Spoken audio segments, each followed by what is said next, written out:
calling you out, stand up. Now, in a typical college, followers of Christ could choose to stand or not, right? Who would know?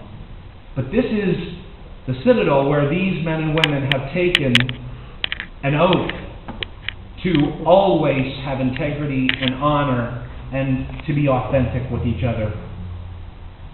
And around that room stood up person after person.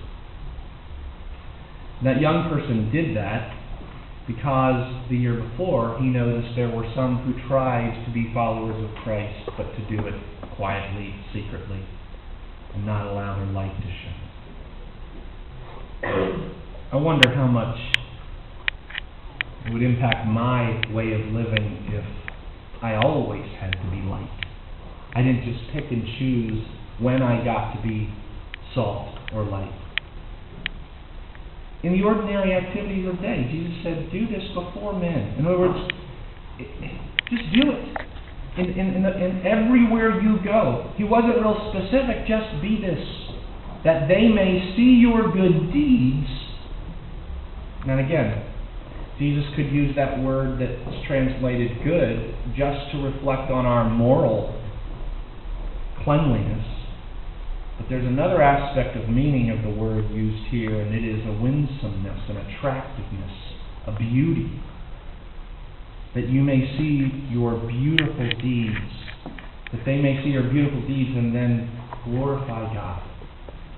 If people have a negative view of God, it is not God's fault. If people have anything less than an attraction to the beauty of God's holiness, I believe it probably falls back on us because we've not been beautiful, we've not been holy, we've not represented the reputation of God well. People who are followers of Christ glorify God. They give weight to His reputation.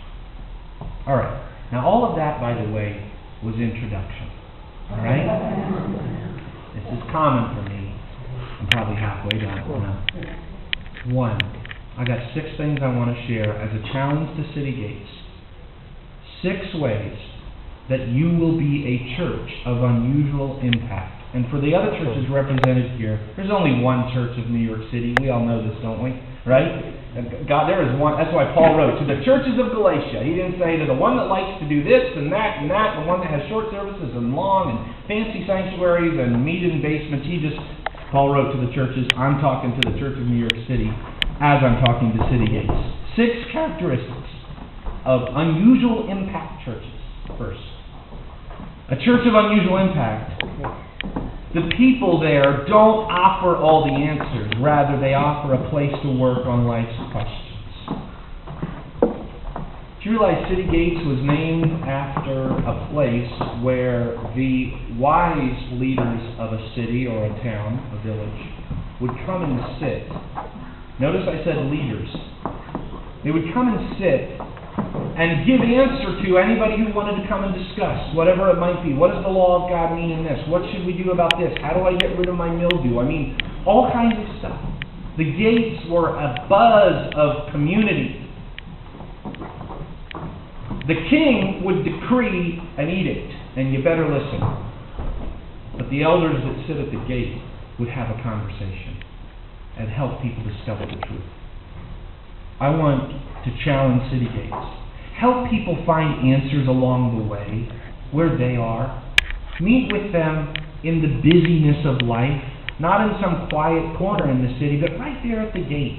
Make your church a conversation with the community, and not just a bullhorn of God's answers for questions they're not even asking. Right? Live up to your name, Citigates. Secondly, a church of unusual impact isn't obsessed with little things. Rather, it gives its energy to serving. Jesus' issue with the religious leaders of his day wasn't what they were saying or thinking, it was what they were doing. They had a lot of the right teaching, but totally wrong application and a wrong attitude and behavior. If our friends are asking the questions, we have to have the answers, but at the same time, we must stay with them on the journey of questioning. I find in New York City, if I can delay a little longer than I'd normally want to, telling someone what the answer is. We're pretty smart here. We'll figure it out. And it's much better when the Spirit brings an answer into a person's life that they have discovered instead of we just beat them with it. Takes a little longer. Sometimes we have to be much more gracious. The churches that have unusual impact, don't worry if everything isn't neat and tidy. The gospel is messy as it cleans up my life and yours. Those who are looking for answers are going to watch the way we serve them. Watch when we hang in with them when they aren't coming up with the right answers. They're watching that. And we don't have to sweat it if we don't know that Kish was Saul's dad, or that the blue horse in the book of Revelation stands for this or that. That's a trick. There is no blue horse in the book of Revelation, okay? But sometimes we make this a lot more complicated than Jesus wanted it to be. Be His answer to the questions people are asking. Thirdly, churches of unusual impact are made up of people who must offer both credible faith and a plausible life. Intellectually coherent faith. It matters what we believe. But what people also are looking for is a life that works.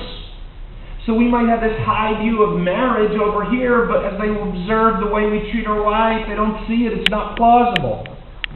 Or we have this tremendous view of how important and awesome life is, and yet we'll walk by someone who's dying inside with little care. Our city is looking for people who have credible faith, coherent faith, but also are living plausible lives. And if we have one and not the other, those watching us are going to say one of two things. They're going to say, well, it makes sense on paper, but it won't work for me. It doesn't even work for them. Or they'll say, they're certainly living a life that I'd like, but they believe some really wacky stuff. And it makes no